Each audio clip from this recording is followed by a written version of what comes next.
traveling to Europe, it's going to be a 6-hour time difference, and it's really important to be sort of acclimated to the time shift. It takes about 1 day per hour of time shift, and so part of the reason we go over there is it takes away all the distractions. There's no American media, there's no work, there's no friends asking you to come out and celebrate you, but also it will help us get onto the right time zone ahead of the games.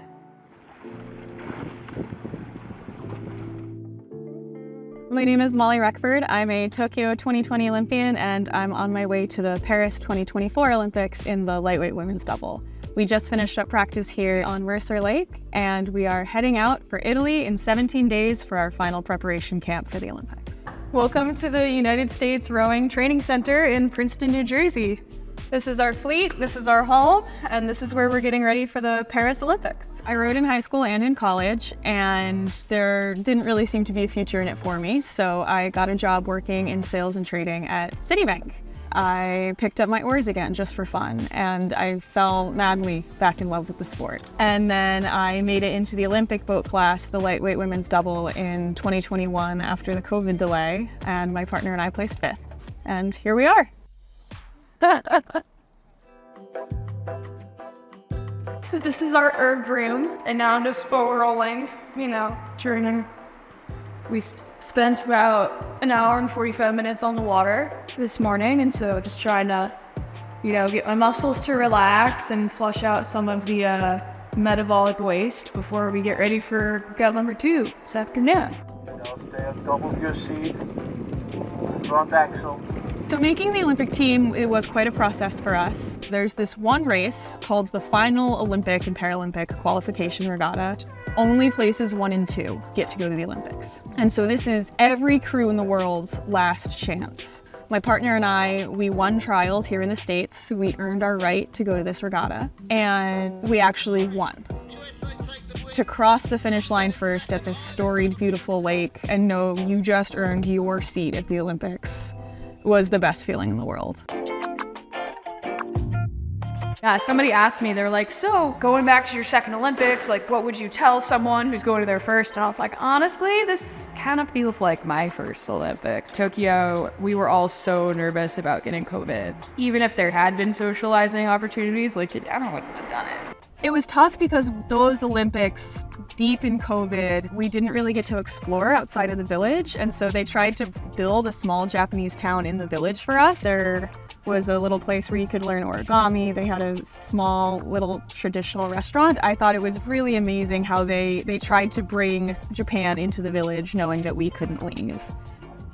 So this is our training fleet, and we actually have a second fleet in Europe waiting for us, and those are the boats that we will race in Paris. One of the things I'm most excited for about Paris is getting to go to Paris. I went to Paris when I was about 5, and so to go back and to see all these cultural monuments and all these historical places, I'm really excited for, and I love that they are bringing the French culture, the French history into the games, and having a lot of the venues like under the Eiffel Tower or dressages at Versailles. I have many dreams about, spending days sitting in a cafe, people watching, get some French chocolate, try some French cheese. I want wine, I want coffee, I want chocolate. The world was so different in 2021. Yeah. And to imagine that it could be better and it could be more fun and it could be more of a celebration of sport is pretty awesome.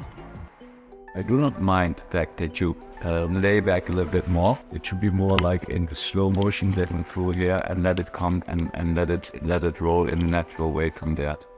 As soon as we get to Paris, I'm in race mode. So we're racing in the first week of the games. For that first week, up until I'm done racing, it's all focus all the time. This is why we're here. This is the purpose of the Olympics.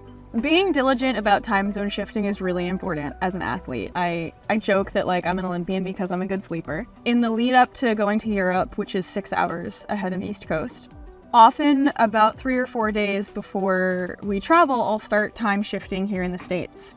And so, closing the curtains an hour earlier every night, trying to get in bed an hour earlier every night, and then actually forcing myself to wake up, turn on the lights, have coffee, have some vitamin D. Even when we land, I'll wear dark sunglasses for a couple hours because there's this danger that if you get into the sun too early, you actually shift the wrong way.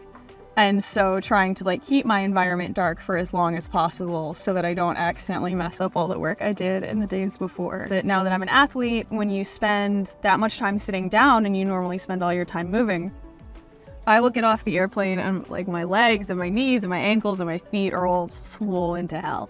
And so I definitely like compression socks on any flight more than 3 hours is a must. I have a stuffed rabbit. His name is Bunny.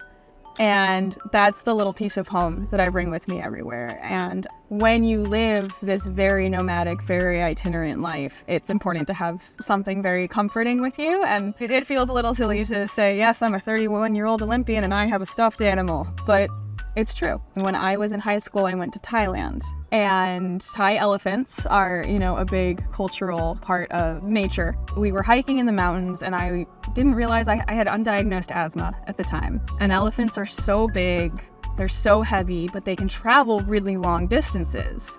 I had just been thinking about like, if an elephant can do it, I can do it. This has become sort of a power phrase for me, is channel your inner elephant. And I think that that trip to Thailand, that lesson and that inspiration is definitely part of my athletic journey. What is inside the bag? So this is my go-to travel suitcase. These are some of my favorite things to bring with me when I'm traveling.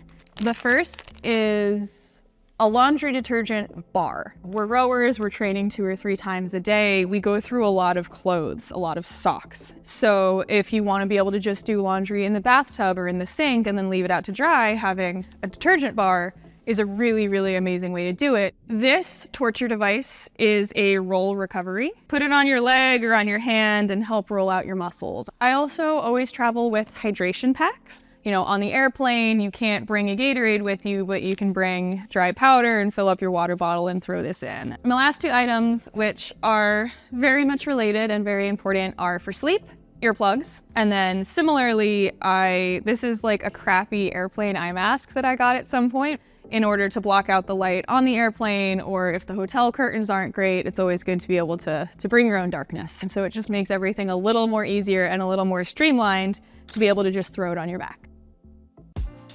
I want to finish this Olympics and know I could have given nothing more. The thing about Tokyo had been we've been rushing. We felt like we had limited time. This cycle, this Olympics, this road to Paris has been very well supported. It has been very much a different journey. What I'm most looking forward to and what I'm most hopeful for is that I crossed the finish line knowing there was no way I could have gone faster, knowing there was nothing more I could have given.